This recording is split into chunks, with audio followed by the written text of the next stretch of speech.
Welcome to the Nearly Enlightened podcast. I am Giana Giarrusso, and I am joined by Torie Gehlmeyer of Tea for Torie today.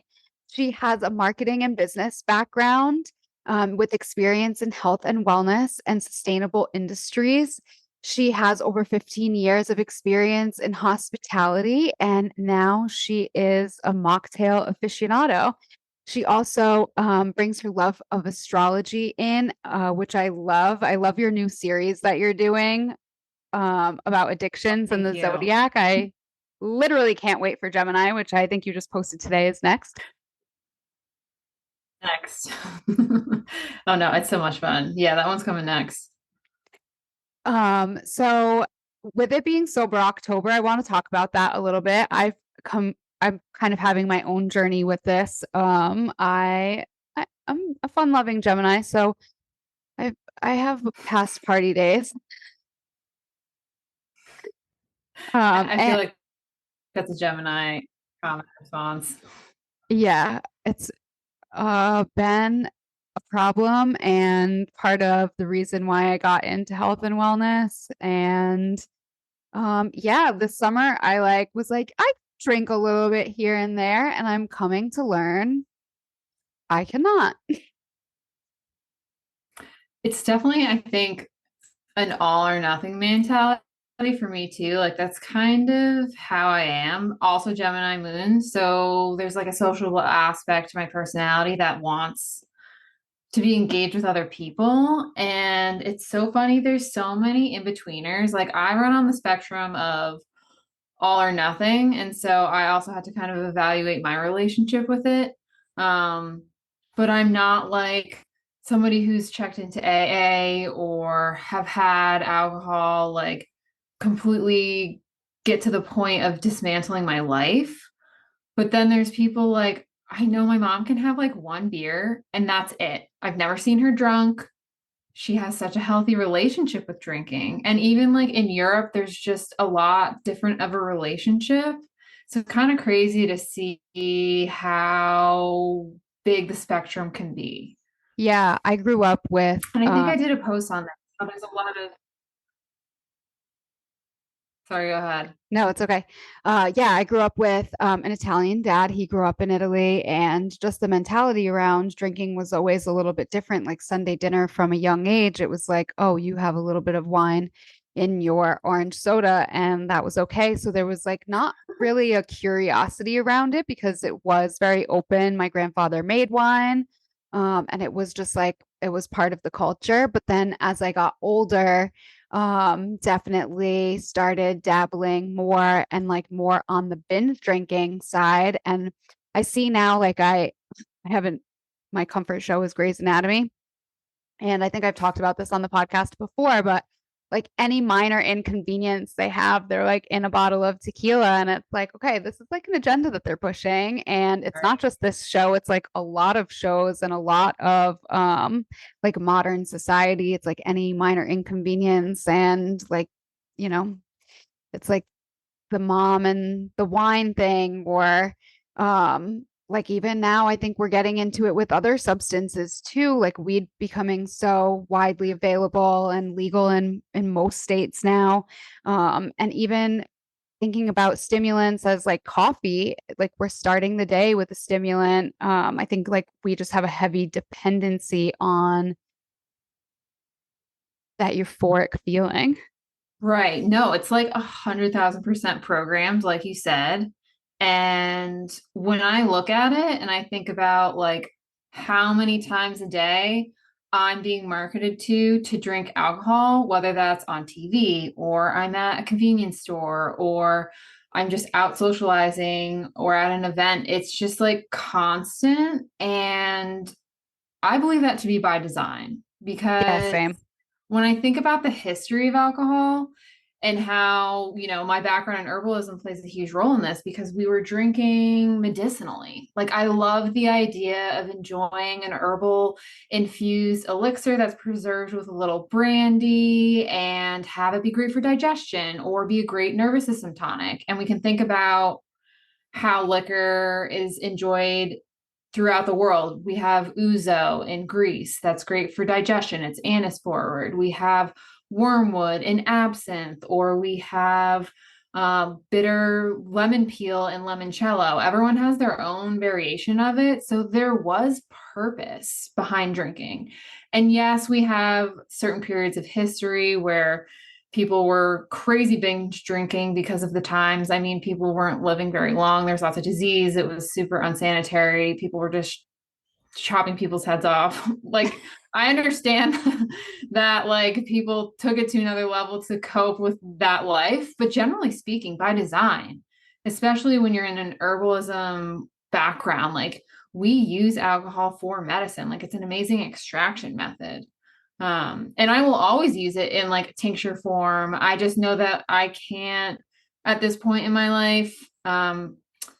I just like don't want to dabble back into having it more than as an elixir or as a tincture, just because, like I said, I am kind of an all or nothing person, and just all of the health implications that I've seen. I know Andrew Huberman did this big podcast about alcohol and how even the smallest amounts can be not great for your health. But if it's enjoyed like ritualistically, like with respect, or in moderation, or like I said, as your medicine in some ways, like using it with herbs to help with digestion, I feel like that's a really healthy outlook to have on it. But totally in culture, it's like the band-aid. It's like, Right. this is what you do when you're a tired mom. This is what you do when you go through a breakup. This is what you do when you go out, like pre-dinner, post-dinner, late night, morning brunch. It's like non-stop. And by design, like you said, I think it's meant to keep us away from ourselves, because I know for me personally, drinking to the capacity of getting hungover or blacking out or whatever your spectrum is, like I feel so depleted. I feel so ashamed. I feel so far away from myself.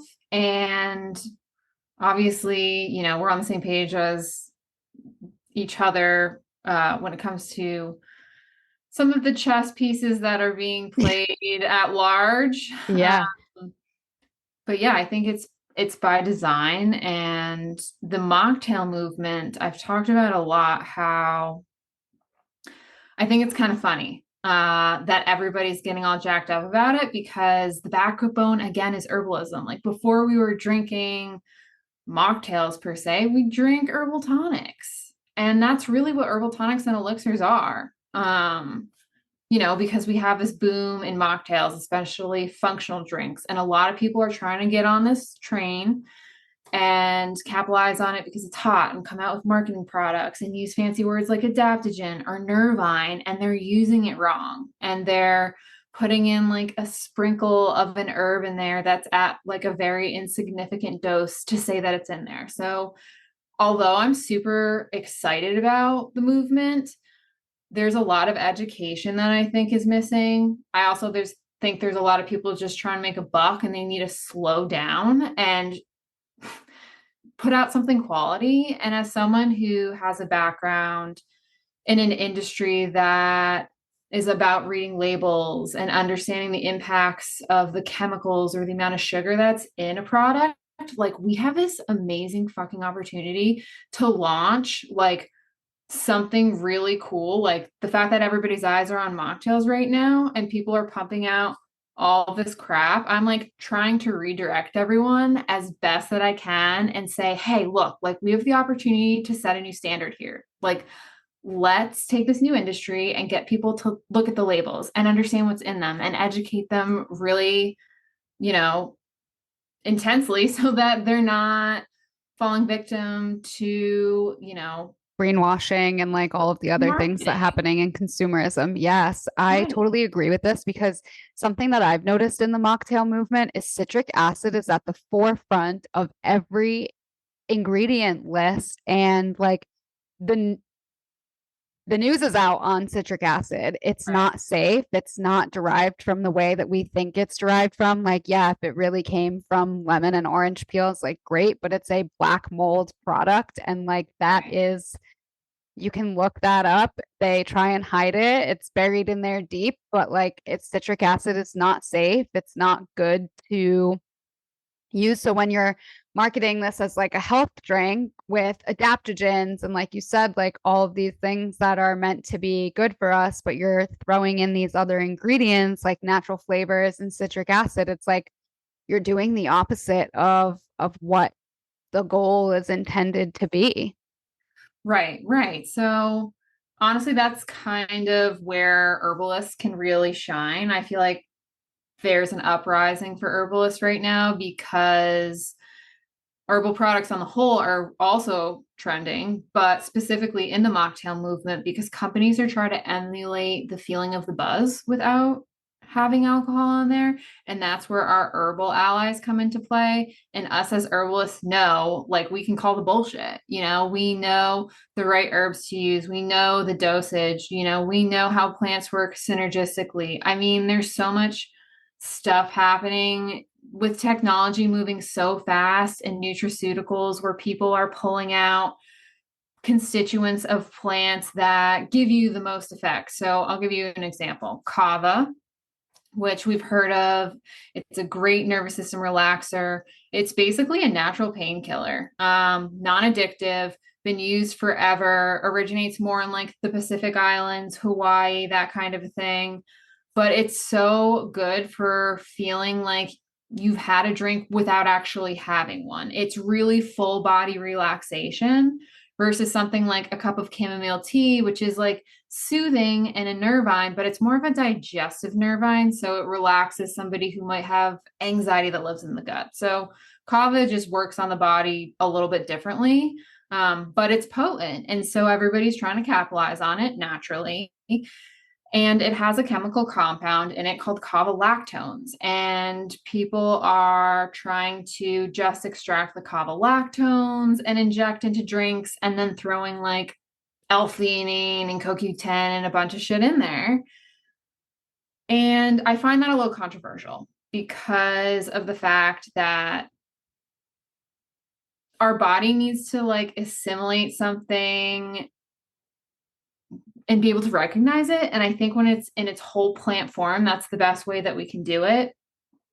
There are also no long-term studies done on these like compounds as concentrated extracts. And a lot of the studies that are done on them, on the concentrated extracts, it's like it's really hard to like say whether the results are good long term because we don't have long term evidence. Like we don't know if that's like another version of a GMO. Do you know what I mean? Yeah, it's so true. And, like I have talked about this, not on this podcast, but with cannabis a lot, because when we started to extract it and make like these shatters and dabs and all of this stuff, we've concentrated it so highly that, like, yeah, it's a drug, but like now it's really become a drug because now we're like bringing science into the fold, and you can't get these extractions without doing some sort of science to it. And we're not having it in the whole plant form. And like, I am on the fence about this with cannabis, and I see where you're coming from with plants too. It's like, you need the whole plant. There's a reason why God put it in that form and didn't give it to us. In pieces. Yeah. Yeah, yeah. So I get what you're saying, and I totally agree. Um, because I felt this way with cannabis forever, and I really think that extracting cannabis like that has become I'll say it, it's become a problem because we want like the biggest effect from it. Like we're always looking for that like the most high that we could be. And it just goes back to what we were saying about alcohol. It's like we're not using it in the way it was intended. We're using it to like stifle part of our soul. Right. And it just becomes this like we're seeking something outside of ourselves still. Yes. Oh, yes. And that like there's something to be said about bridging science with tradition and accelerating humanity forward. And I totally believe that there is a balance, but I'm skeptical. And, at the end of the day, it's just reaching for something else. Yeah. And we should be getting like our dopamine hits from being in the present moment, like being in your body. I mean, you obviously specialize in this, like movement or, you know, playing with animals, something that's like rich, not just numbing. And Yeah. it easily turn into that because it's just replacing one addiction with another. Yes. Yeah. And it's easy to do in these times. Like we are in very polarizing times. We are literally weeks away from an election that has like completely divided our country for the last like 6 to 8 years. We, there's wars all over. Our country is literally falling apart from hurricanes. And it's just like, look here, do this, do that. It's like, it's all the more reason why people are reaching for these things that are numbing agents. So I think when I started seeing the Sober October thing come up, I was like, oh, this is actually like a pretty cool movement because if people can do something for 30 days, if you can be completely sober, what's another 30 days? What's another 30 days after that? Like once you kind of hit that threshold and you realize like you get over that part where it's like the hard part, the hard hump, and you really start to, like you said, be in your body, you realize like how detrimental these addictions are. And that's definitely something that I'm looking at. Like this summer, I would have like 2 drinks and I would be fucked up for like 3 days. I'd be like, Right. why am I doing this to myself? Like I keep coming back to that. Why am I doing this to myself? Where I'd be like, I'm never drinking again. And then like the next weekend, it's like, oh, but here I am. And it's like, why am I doing this?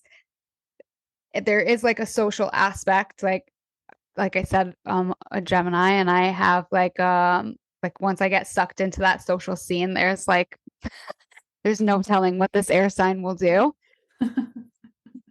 But I look at someone like my sister, who she's always been very good about like everyone else could be drinking around her, everyone else could be hammered, and she's like totally cool, like drinking her Sprite. And I'm like, I want to be like that. Yeah. Yeah. Some people just have that. They can be just chill with nothing or like barely anything at all. And there's something to also be said about like seasons of life, like there's different seasons where like, depending on your level of what I believe to be nervous system dysregulation and your relationship with alcohol, because I think there's absolutely a link between the two.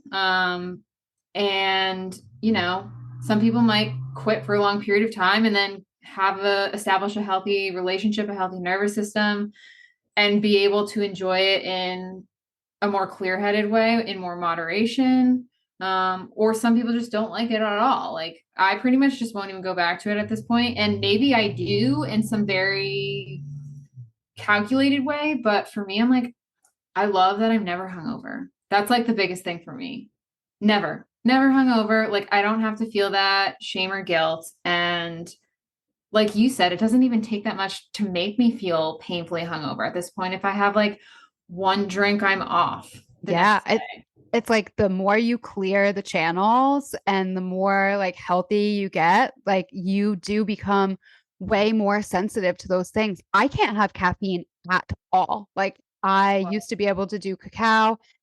Just the other day, or even this morning, I had just like hot cocoa collagen, and even that is like I have to have it with a ton of protein because Right. I feel that way too. like just a little bit of caffeine just really just like will fuck me up for the whole day. And even going back, like I never had hangover anxiety before, but that's something that happened to me this summer with just like one drink the next day, like hangover anxiety, like crazy. And it goes back to that nervous system dysregulation. It's like alcohol is what disrupted the nervous system. And now my body is letting me know, like, stop fucking doing this, idiot. Right. No, that's so funny that you say that because I think a lot of people, you're not the first person who's mentioned hangover anxiety to me. And that's the funny part because we keep doing it. I know. We keep Glutton doing for it punishment. anyway because it's subliminally everywhere. And we're getting messages 24/7 that it's okay and it's part of culture. And that was the hardest part for me to like finally kick it was like I would convince myself that I don't need it. I'm good. And then society and everything around me, I'm like, well, everyone else is enjoying it and it seems fine. So why not? And then I would just be painfully hungover or overdo it and just regret whatever the heck happened. And it's just because it's so socially acceptable everywhere, it even if you're not surrounding yourself with, it's like subliminally being programmed in the background that it's okay. Yeah, I'm working on it. It's tough. Definitely. It's funny. I was like, I'll do sober October. And then last weekend we went out with our family friends, like everyone goes out on the boat and we went to Block Island again this weekend Oh because it God, was that's such a triggering environment for me. I'd be like, how do you not enjoy a drink of something on a boat? yeah, exactly. Exactly. So my brother-in-law was making tequila drinks. So I was like, oh, I have this gorgeous watermelon juice. Like maybe I just do like a splash of tequila in there with some lime. And I could not even get it down. I like ended up dumping it and then I was like beating myself up because I was like, I just wasted that watermelon juice. Like, what the fuck? Oh my God. No, yeah, your sensitivity just like goes through the roof when you stop. And the other thing about like, and I posted this recently on Instagram, like our generation specifically, I call them the Pluto and Scorpio generation, but the generations for Pluto very much coincide with the different generations like baby boomers or millennials or Gen Z. They like track very similarly in timelines. So from an astrological standpoint, we're in the Pluto and Scorpio generation. So I think that's if you're born between 1985 and 1994. I might be like a year or two off on either side. But basically, our generation is all about uncovering the truth and like the deep, uncomfortable stuff. Um, a lot of things related to sexuality, actually, and like taboo related topics. So our generation was the one that grew up with the Monica Lewinsky situation. We grew up with what just came out for the Nickelodeon like child trafficking, etc. The whole Now P. all like the P. thing. Diddy stuff. Yeah, It's that's our wild. generation coming out, like being the whistleblowers. And with that, you have to think about the other themes. Like very much so, Scorpio energy is about death and rebirth, and they tend to have that kind of all or nothing mentality that you have with drinking. So when we think about millennials and how we're also very healthy, but we also at the same time come from the generation of like binge drinking at like high school dances and all that jazz. So we have these two extremes that we think about with Scorpio, we like want to transmute energy. And the study that I had posted about was talking about how millennials are one of the biggest participants in the whole sober movement or the sober curious movement, but they're also the ones that still drink the most. So when we That's so drink, fascinating. right, so we're like the number one target market for the mocktail movement, while simultaneously still like going hard when we do go hard. So like mostly millennials are taking periods of time off to be sober or like restricting their drinking maybe a little bit more frequently during the week, but when they do drink, they go all out. It's like Yeah, that the intensity. resonates. Yeah, I'm like, well, that sounds like a lot of people. But yeah, it's like the need for that intensity. I love just a quick aside, but I love your social media. You do such a great job. It's so informative and so like I'm always looking to see what you're posting because I love when you relate things to astrology. I think that's so fascinating. And I just love like the little info that you post about the different herbs that can be helpful in the sober curious movement. Because I've always been kind of interested in herbal medicine. Um, have a healthy distrust for Western medicine, so I always tend to lean more natural. But yeah, just like wanting to come away from alcohol. Like I love the little things that you post about um herbs that can help you still feel that like euphoric, awesome feeling without giving you the hangover. Yeah, that's like the whole backbone, I think, to the mocktail industry is the herbalism. And I just know that for me personally, I'm really aware of like pattern recognition. So after I got deep into herbalism, I was like, well, astrology is a sister science.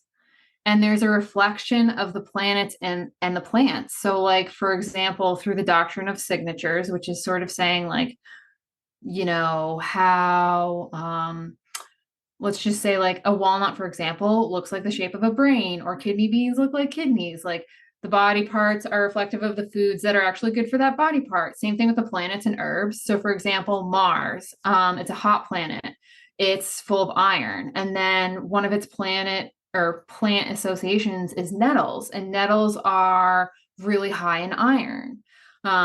Nettles also have like little like stingers on them. And nettles are a planet that's ruled by Scorpio. And we think about how Scorpio's traditional ruler was Mars. And so all of those things kind of work together symbiotically.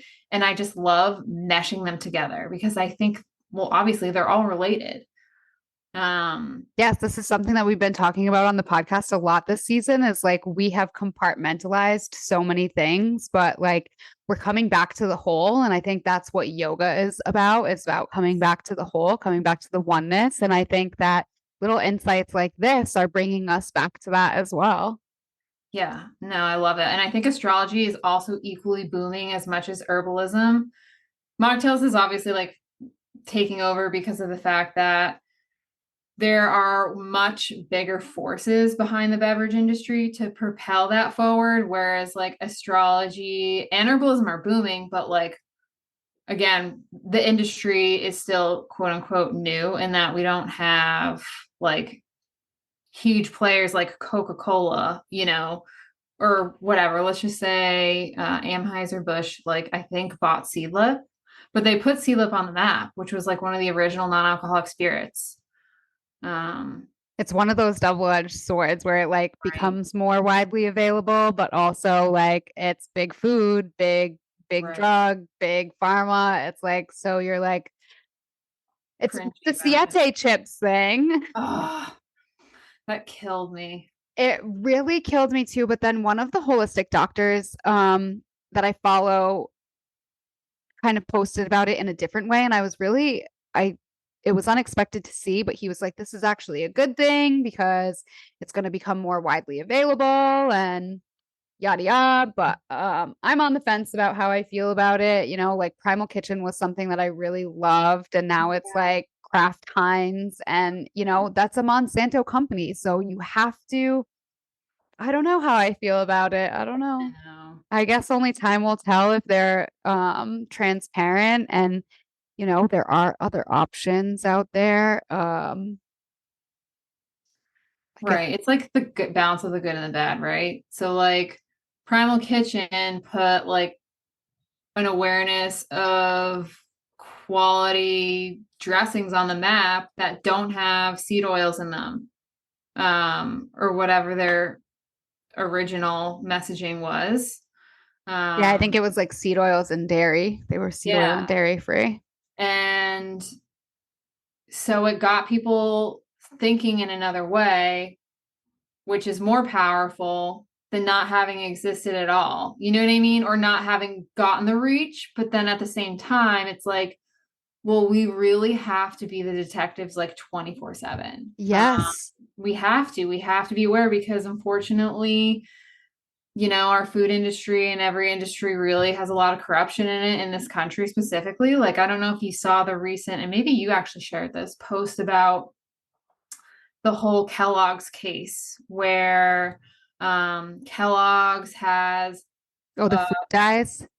yeah, well, our products for Kellogg's in the United States are filled with so much chemical shit and they're way cleaner in other countries. And so there are people coming together and advocating to, like, first of all, expose Kellogg's and like get a little bit of an uproar, but also like change some policy and be like, hey, like, we deserve to be treated the same. Like, the corporate America agenda is to get us addicted and sick as possible because it has literally cancer causing coloring agents and, GMO whatevers. It's just So it's funny you bring ridiculous. this up because I don't think I was the one that posted about it, but I did see this post. And in the testimony, the person is holding up Fruit Loops from Canada and then Fruit Loops from the United States. And the Fruit Loops from Canada are colored with vegetable dyes. And you can see they're like not vibrant in color. They like look way different. But then the American one is like vibrant and red and yellow and like all of these colors, and because it's coming from chemical coloring, and that is just like, it's just crazy to me. And then I saw another thing today, just this morning, about Starbucks and the pumpkin spice in this country versus the pumpkin spice that they offer in Canada or something. Europe, in European countries, and the pumpkin spice from America had like ammonia in it. Oh my God, of course. And it's like, what the fuck is the FDA doing? Like, how is this allowed? Like, we trust this agency. And I say this very loosely because I certainly don't. I'm like one of those people who I go to the grocery store for 2 hours because I'm literally reading every single ingredient. I'm reading where the meat comes from. Like, I want to know where it was butchered, where it was processed, where it came from originally. So I am one of those people who I'm gonna look at every single label, and now even the fruit thing with the appeal coating, like it's Oh God. hidden in other companies now. Like they have like these little logos, but I mean, it's a small local grocery store, and I don't want to slander them because I do love them, but the limes at Belmont are fucking Bigger than appeal. Belmont. And I'm like, I know. what the fuck? Like, I what the know. fuck? I know. It's sort of like you can't escape it. And as much as I want to be like, oh, the 80-20 rule, and like, yes, we can do the best that we can and like try and buy as much local and do like a CSA share and, you know, do 80-20. I also sort of feel like we're at a breaking point where that's like not enough, because not only is that happening, but then they're spraying chemicals all over the grass in the park, and we go and we walk around the parks and that's there and there's no warning sign or informed consent, or we go and we're, you know, bathing in tap water that has a bunch of chemicals in it. It's like we can't escape it. And this isn't meant to be like scaring people, but like a doctor I remember was talking about how like we sort of need to treat everything like we're in cancer prevention, like Yeah. we or remission, like you're in remission from cancer and you don't want that to come back. So we have to be like really vigilant. We have to like care about our water, where it's coming from, the quality of it. You know, we don't have to like not enjoy life or not go to the park or whatever, but like, you know, really being on top of it. And one of the things that I think is overlooked, and I'm a huge advocate of this, and I know we're digressing from mocktails quite a bit, but is cleansing and detoxing and doing flushes. That has changed my body more than herbs. More than herbs. And I've been an herbalist and studied clinically. It has changed me and helped me with health issues far more than any herb could. But And when you cleanse and do your detoxes, do you use herbs as aid? Because I know I right, parasite cleanse several times a year. It's funny, I was just talking about it this morning. I'm like, it's time for a parasite cleanse. Like I can feel I'm like craving sugar at night. I'm like, oh, these fuckers. I know, I Uh, know. but it's heavy, Like like, black walnut. yeah, it's heavy, herbal based. Actually, Right. it's all herbs. Yeah, so I think there's like a couple different variations. So we can talk about cleansing. Cleansing to me is like I do a juice cleanse where I'm doing nothing but drinking mostly green juice, because fruit juice I don't like drinking a ton of. It depends on how like glucose sensitive you are, and it depends on the body. And I think cleansing protocols can be tailored to your body type and like your metabolism type, and it's different for everyone. But I do best on a juice cleanse. I love doing one once a month for 3 days. That's just to like remineralize my body, first of all, because I'm just drinking like a variation of a couple different green juices, and to just give my digestive system a break.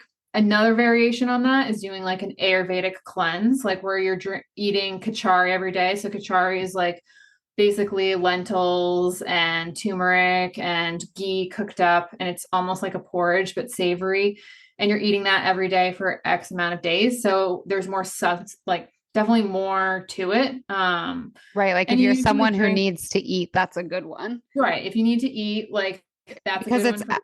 it actually has all the essential amino acids and it's a complete protein being vegetarian. I actually would do one at least once a year.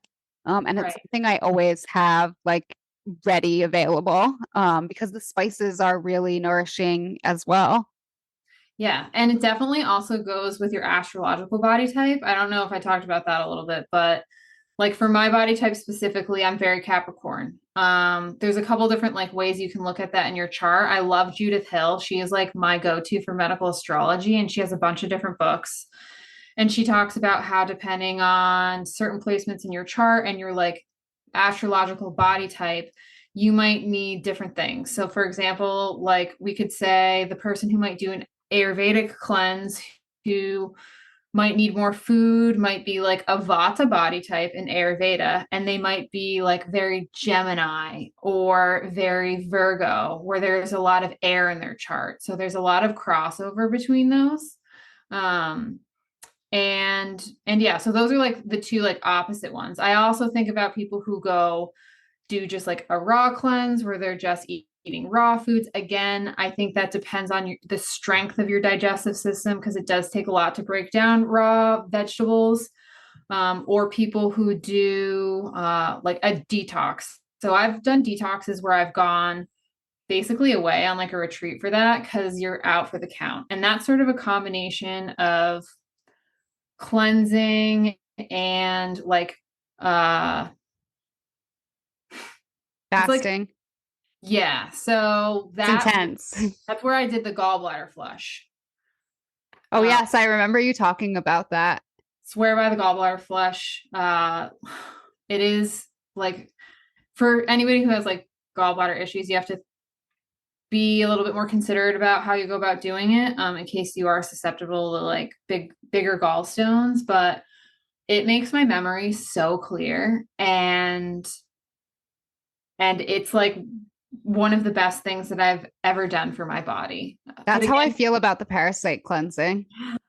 yeah, The first one was absolutely life changing in that it rocked my world. Like I was like, oh, like, yeah, I'm gonna do this, but it's it had been calling to me, like it kept coming up in my awareness. And then in Arizona, I was seeing actually Kat's been on the podcast before, her husband has not, but he is a chiropractor and like he is like a witch doctor. He does a lot of like muscle testing and energy work along with his body work. And I really like love the combination. And so when I brought it to his awareness and we did some muscle testing for it, he was like, oh yeah, it's time. And I was like, oh fuck. Uh, and so I gave it a go. And at first I was like kind of skeptical about it, but then I had the craziest die-off symptoms. And your brain can't rationalize that away. It's like, okay, that is what this is. I can try and like right. spin this however I want, but like, okay, I'm having like crazy die-off symptoms. I felt like absolute garbage for 2 weeks. Like I just could feel things moving around. I was Oh, almost like I had the flu, like, but it's all biofilm and mucus that's coming up that's like feeding these parasites. And so I was working with somebody who did lymphatic work. So I was like moving my lymph through. I just kind of like went through it for 2 weeks and then coming out on the other side, like I had a ganglion cyst on my wrist that I had for about 5 years. And week 3 of that first parasite cleanse, it went away and it hasn't come back. And God. I was Yeah. like, yeah. And I didn't even realize it at first. I was like vacuuming one day and I looked down at my wrist. I was like, that's weird. I was like, where did that go? Like, what the heck? And I was expecting it to kind of come back or something. And it hasn't, still hasn't. And so now I do a parasite cleanse every couple of months. And the last time I finished one up in May. So I did one like right before the summer. And I just think it's something that all humans should do. Like we're mammals and we're out there in the world where, I mean, not everyone is eating raw fruits, vegetables. undercooked meats, raw shellfish, but like that I do. And so I'm going to make this part of my lifestyle now. And so I know every like 3 to 4 months it's time to cleanse. And my body is definitely calling for it now. But I've extreme changes like better sleep, Mm, just like you said, like clearer memory, not having like these crazy food cravings, or even like I feel like it you feel like your appetite is suppressed, but then you realize like, oh, this is just my appetite without being run by parasites. Like a lot of right. our appetite craving, our hunger is actually like Parasites. eating parasites. Yeah. It's I know. wild. So weird. What protocol did you do? Because I know with that, like there are cleanses that you can do that are not food restrictive, but like you have to moderate what you're eating. Like you can Right. eat, but you can't be eating like ice cream and caffeine, I think ideally is what they say, right? Yeah, so most of them say to limit dairy, limit meat, eggs. I actually didn't. I eat a pretty clean diet and I know where all my meat and eggs are coming from. So I actually just ate kind of like what I normally eat. I definitely ate less because I wasn't as hungry. And not that it was like suppressing my appetite in any way, but like I said, we're used to eating these gigantuan portions, because we've like supersized everything, but really like food portions were meant to be pretty small. So I think I was actually eating like more optimally.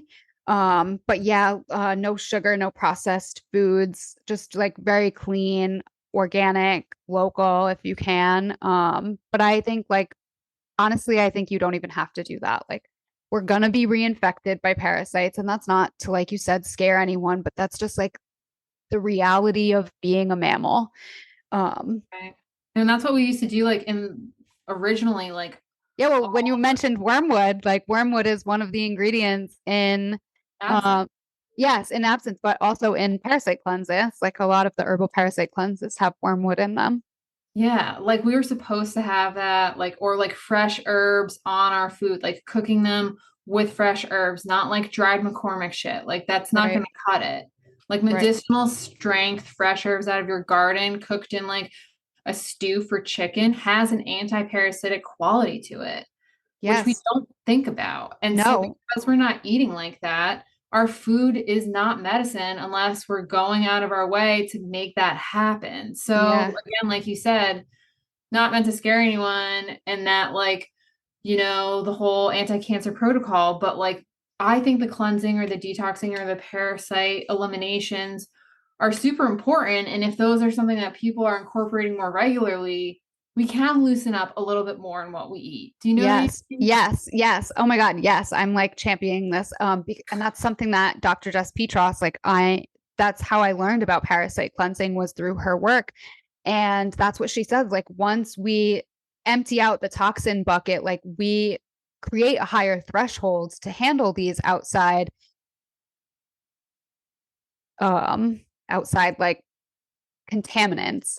Right. But for most of us, our bucket is so full because of molds, because of environmental things, because of pesticides we're spraying, because of weather manipulation chemicals that we're spraying. Like it's the reality. And you can say like, oh, you're a conspiracy theorist, you just have your tinfoil hat on, but like a lot of these conspiracies that I talk about are now proven. So it's like, am I crazy, or is this the reality of the world that we're living in now? And like you said, our generation is really starting to pull the veil back on these things, to be like, no, no, no, we have to look at this ugliness because we're not going to transform it. We're not going to be the change until we look at this. And I think it's something that we're coming to now. We talk about it on the podcast before this. Dog cancer rates are up, like human cancer rates are up. Like, why? Why? Right. Like, we have to look at this. So I am a big fan of parasite cleansing. I think everyone should. And if it's not something that's in your budget, you can do very cost effective things, like something like eating raw pumpkin seeds. A handful of raw pumpkin seeds every day can be a parasite cleanse. Like that's very affordable. That's very doable. Yeah. Yeah, there's definitely a lot of hacks for cleansing. Like, you don't have to like spend a lot on a juice cleanse, or like intermittent fasting is also a thing, which I learned more about doing it hormonally. So it's definitely different if are female who still has their period, because, men can fast and it not really affects their hormones in the same way, whether you're doing like a 24-hour fast once a week or you're doing a 16-hour fast. But women, there's definitely ways to cycle it. Like the first 10 days of your cycle, you can fast a little bit harder. So for longer. And then I think it's again like for 5 days right before your period, it's optimal. I believe it has to do with progesterone, but don't quote me on this. But there's a science behind, the fasting, the benefits of fasting, and that all playing a huge role in this. But it really depends. Like, it doesn't have to be this scary, like, oh my God, I'm not going to eat. Like, yes, people do water fast. People don't eat for 24 hours or whatever, or people do fast where, like, even if you're just saying, okay, this week I'm gonna take a break from meat and eggs and like any processed food and caffeine to just give my digestive system a break and really like focus on mineralization. That's like also a good approach. And Yeah. you can function, like you don't have to be out on your ass. Like I've done cleanses where I'm out on my ass, but I've also done ones where I can function. Um, but it all goes back to like, you know, circling back to the chemicals and the toxicity. That's what I'm advocating for in the mocktail industry is we need to stop pumping all this shit up with the citric acid, the um, tons Natural of sugar. flavors, sugar. Yeah, sugar is a big one. But, again, like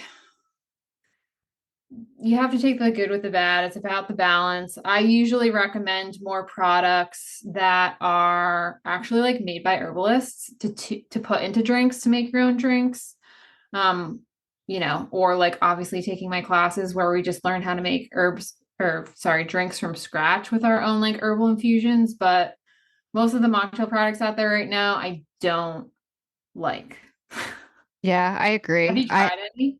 Not really, but I haven't come across any that would be like something that I would buy. Like I said, like literally every single one that I've looked at has citric acid in it. And it's like, no, I'm gonna try and avoid that. Right. So Yeah. I haven't really found anything, but I would love to do like I love herbal bitters. So I feel like I would love like even like a shrub, like with a apple cider vinegar base, with just like sparkling water. Like I feel like I would love something like that. Oh, it's so good. It's like the easiest thing you can do too. Like just preserve whatever the heck is in season, like figs and like vanilla, and use champagne vinegar and soak that for a couple weeks and then throw it in a glass of water sparkling, and it's phenomenal. And you Yeah, don't have to see, I do would love anything. that.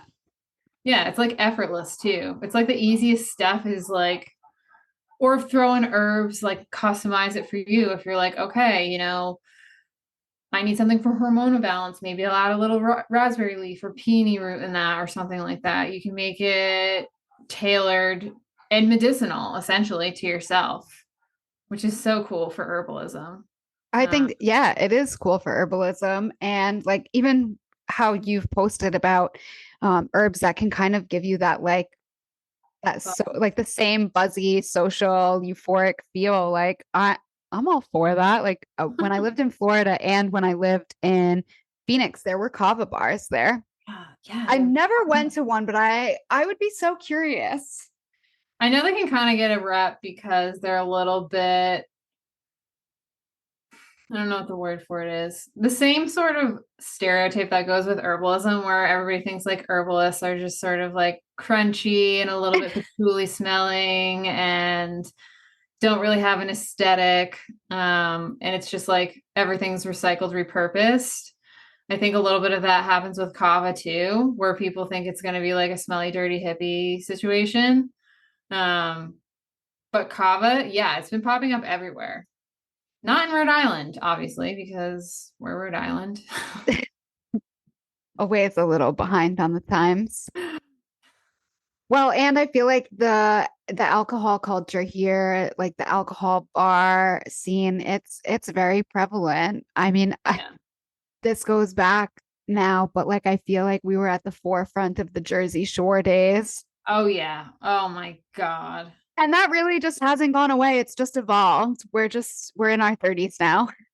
New England is very slow going to catch on to trends, period. And being like the epicenter of like die hard sports fans as well, like with the Red Sox and the Patriots, like the people here love their beer. I mean, we're such a hub for all the Irish and the Italian. Like, it's really hard to get people to break tradition, I guess. Yeah, and it's true because I think, probably 8 to 10 years ago now, we were at the forefront of like the craft brew Right. kind Yeah. of We led that boom. in some ways. Yeah, yeah. And now they're like a lot of the craft breweries around the New England area have been bought out by the bigger companies. Um, so it's interesting to see where we're going with this. Because I mean, even some of the big beer companies, I mean, Heineken just came out with a zero proof beer. Corona came out with the zero proof beer. Like it's definitely something that it's got some buying and staying power behind it. Yeah. I think it's just gonna take some. I don't think, here's the thing, I don't think alcohol is ever gonna be going away completely. No, I think it's no. always going to be here. I think it's going to be moderated, and there's going to be a revamping in how we experience going out, that like sober bars will become more of a thing. I don't think it's going to be for a little while. And I think that right now, geographically speaking, the mocktail movement has pockets of really big success in different areas throughout the United States. Um, New England is maybe not super progress forward on that as much. I think New York has been popping off with that for a long time, especially Brooklyn. But other than that, like there's just random places where it's really happening. Obviously, California always is going to lead any kind of health trend. But yeah, it's going to be exciting to see how it evolves over time. And I'm just really pushing for like the quality because I see so many menus around here, mocktail menus that are just like ginger beer and like lime juice. And I'm like, there's like 25 grams of sugar in that. I know. Well, that is the thing with mocktails. Like a lot of the bars, like I live in a beach town in Rhode Island, and we have a lot of bars that cater towards tourists, and every single one has a mocktail menu right now, but the amount of sugar, it's all syrups. Yeah. And I hate a sweet drink to begin with. Like if I'm eating food, like I don't want my drink to taste like dessert. Right. Right. Yeah. It's sort of how like we're getting evolved past the ginger beer and Shirley Temple being a mocktail, but now we're stuck in this area where like okay, everywhere I see in Rhode Island, it's like, oh, here's this, and it has like lavender syrup and like Sprite and insert like random garnishing herb like mint. You know what I mean? And it's a start. I'm not gonna like complain about it. Uh, but like you said, the message is getting diluted because the point of a mocktail is to be healthier. But instead of being healthier, it's like only halfway healthier because it doesn't have alcohol in it, but it still has a bunch of sugar in it. And how quality are those ingredients? Like, are you using a local soda that's like, using good stuff and made with honey or something, or are you using Coca-Cola products? So it's like people aren't getting it all the The way quite benefits, yet. yeah. Yeah. And that's why making them at home is just the better option. Right. So make it yourself. Because yeah, I mean, it's It's so easy and fun. Like there's a bulk store down this way, and I love getting my herbs there because it's like so fun going. South Coast, in Wakefield, like on Robinson Street. No. You should South go. You Coast? would love it. Yeah, it used to be, so I don't know if you remember this, but this was like going way back, like pre 2020. There was a place on right on Main Street in Wakefield called South County Co-op. Okay, I heard of that and they closed. They closed, yes, but I think she was like the president or she was high up in the co-op. She decided to reopen because it was such a staple in this community. Like Oh my I God. couldn't believe it closed when it did. But it's a small little place. It's right like diagonally across from Brickley's. Okay. Um, and they just do all bulk. Like you can bring your own jars, or they have little like compostable sleeves that you can put in. But I pretty much get all of my herbs there. I, first of all, love supporting local small businesses, but I just love their mission. She really just takes pride in where she gets her herbs and spices from. And there's a lot of education that goes in it. Like you go in there and it's an experience. Like someone's going to help you weigh out all of your herbs and all of your spices. And like I said, it's just an experience. So if you're in the Rhode Island area, check it out. It's a bulk free store. You can get everything there from like shampoo and conditioner to like teas and Wait, yes, I like all have kinds of been stuff. there. Now that you're saying it, I have. Is it across from what used to be the smoothie place, Bowl? Yes. Yeah. Yeah. Yeah. Bowl went out of business and Auntie's Kitchen. Do you remember Oh, I don't Auntie's know. Kitchen? No. They had this amazing breakfast bowl that is just like, I'm devastated that it's no longer there. But yes, now that you're saying it, I know what you're talking about. And I have gotten like gourmet little like chocolate covered nuts from there or something. Yes, she has all kinds of like fun little things in there, and I've like always like left there with like good treats. Oh my God, no, I love that. Yes, I have been in there. And I don't know if it's the girl that I met that owns it. Does she also garden or maybe she just works for them? Oh, I think I know who you're talking about. She works for them. I actually know her through like my cacao plug from way back in the day. Rhode Island is so small and like the healing community is just like it's so small, it's so amazing. Oh my God, I But know. yeah, she works there. Yes, I The woman love who owns her. it is not older, but older.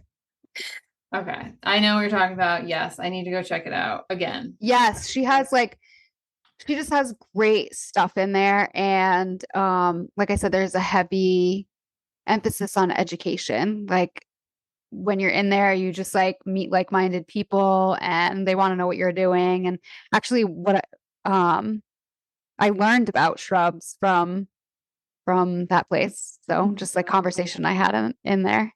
So it's a Yes. cool place. Find your local bulk store because it's going to be, first of all, like a great place to get information from, and you're going to find quality ingredients there. No doubt. Well, if somebody is curious and wants to work with you, where can they find you? Okay, so my website is T for Torie. So TEAFORTORIE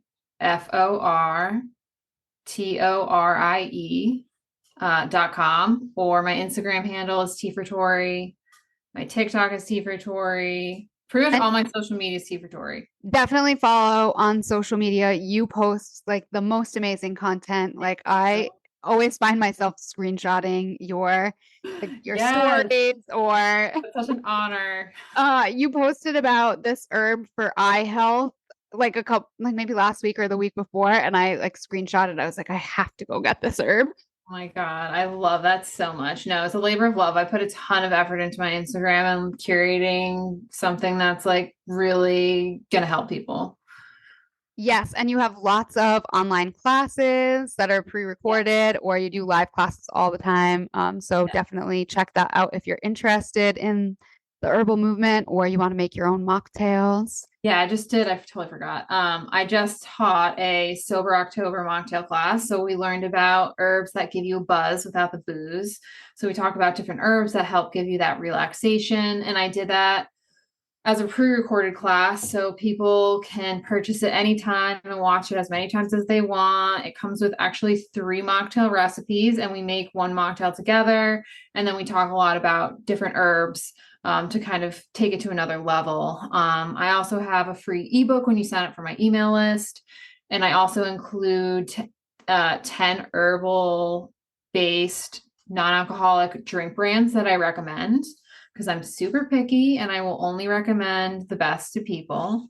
And then I just built out a little mini course, which is a seasonal mocktail course where you get 4-hour-long pre-recorded videos that teach you step by step how to make a couple different mocktails. It comes with recipe cards and all that jazz. So it's That's great so for holidays. fun.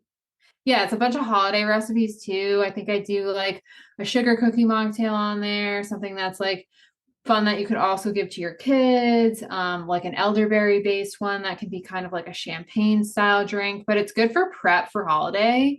And you can batch it too for like holiday parties. So that was kind of like the purpose behind it, is like getting people something to use as a tool before the holidays come up. Cause I know that can be a period of time where people might want to drink less. Or, I mean, honestly, the recipes are great. So you could throw booze in it if you wanted to. Um, but just get people, give Options. people something. Yeah. Yeah. Options and education. I Yeah. love it. Well, thank you so much. It's Thank always you. a blast. Let's not do this again in 2 years. Maybe Eh, we can do Yeah, maybe quarterly or something. Yes. Well, thank you for coming on. I just always love your just all of the great things that you have to offer and the education that you bring. I'm always looking forward to your social media posts. So I hope that everyone here agrees. So thank you for coming on. If you liked this episode, please like, subscribe, and share. And if you really liked this episode, share it with somebody who needs to hear this message. I'll see you next time.